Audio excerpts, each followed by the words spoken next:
ہمارے یہاں مزین نہ فرماتا تو کیا اللہ خدا کی خدائی میں فرق آ جاتا یا ماننے والے اسے نہ مانتے؟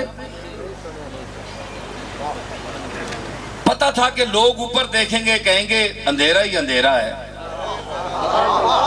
حالانکہ روشنی اوپر سے آئی ہے۔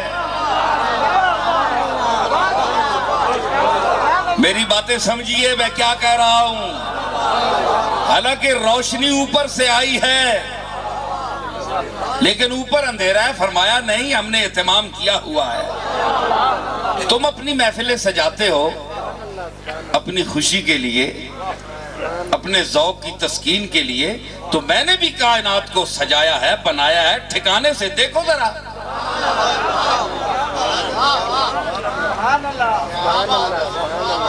تو کائنات کو مطلب ہے کہ محفل کو سجانے کے لیے اللہ نے بھی اہتمام کیا کہ تاکہ میری تخلیق میں لوگ دلچسپی لیں، میری طرف مجھے دیکھیں اور میری ان مصنوعات کو دیکھ کر میری طرف آئیں، رجوع کریں میری طرف۔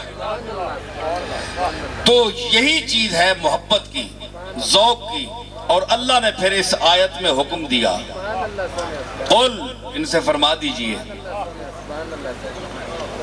کون ہیں؟ ایک تو خطاب ہوتا ہے مشرکین کو، وہ آیات ایسی ہیں جن میں مخاطب مشرکین ہوتے ہیں۔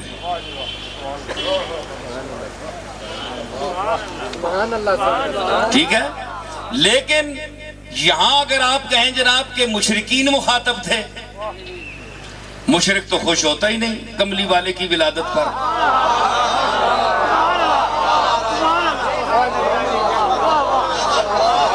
اس نے کملی والے کو مانا نہیں ہے تو خوش کیا ہوگا؟ خوش تو اپنا ہوتا ہے۔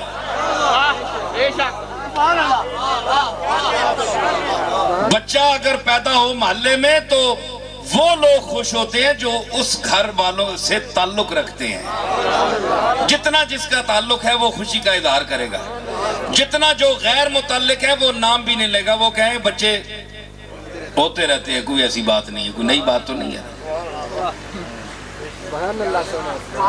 ہے جی؟ تو خوشی کا اظہار وہ کرے گا جس کا تعلق ہے۔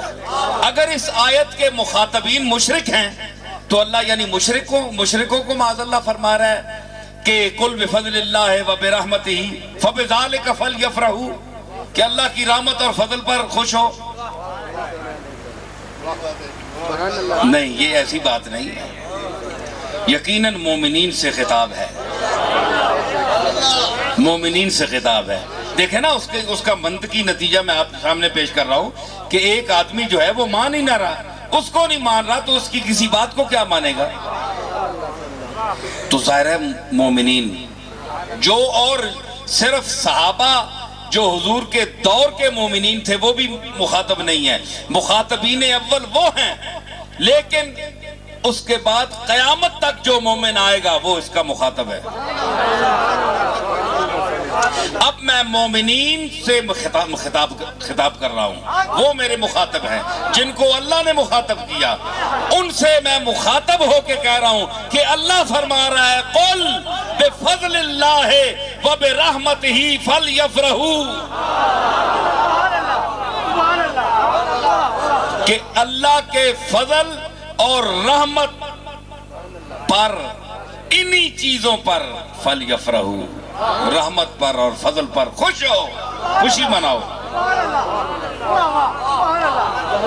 ہوا خیر مما یجمعون، اور یہ جو کچھ تم آج دولت پیسہ اکٹھا کر رہے ہو، سمیٹ رہے ہو، یہ اس سے یہ خوشی منانا بہتر ہے۔ بھائی میں علماء کی، اپنے سامعین کی توجہ چاہوں گا،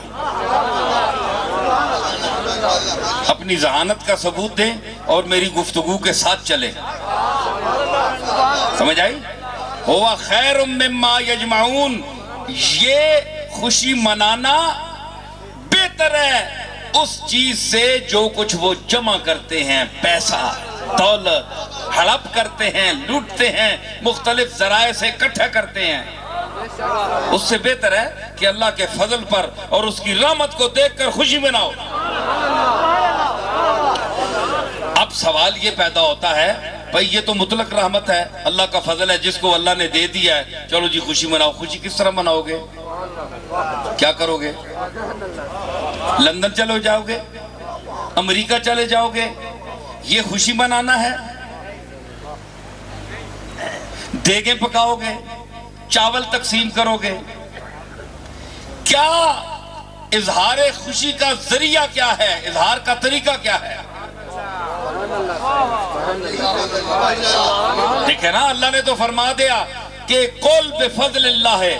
اب یہ ہے کہ اللہ نے فضل کسی پر کیا ہے، تو آپ تو میلاد کا ذکر کر رہے ہیں، جناب رسالت میں آپ کا ذکر کر رہے ہیں، تو اللہ کی رحمت اور فضل یہ تو اور چیز ہے۔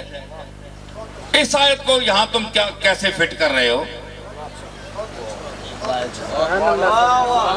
مجھ پر بھی اعتراض ہو سکتا ہے، اور اسی محفل میں کئی لوگ بیٹھے ہوں گے اعتراض کر رہے ہوں گے، ان کی طرف میں متوجہ ہوں اور ان کو دعوت فکر دے رہا ہوں۔ ذرا غور فرمائیں کہ فضل سے مراد کیا ہے، اور یہ کہ کیا کملی والا فضل نہیں ہے؟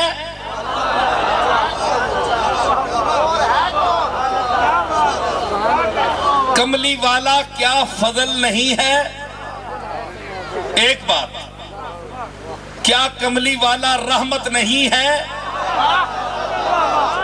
اللہ نے دو لفظ استعمال فرمائے، قل بفضل اللہ وبرحمتہ، دو وجہ سے خوشی مناؤ، ایک اللہ کے فضل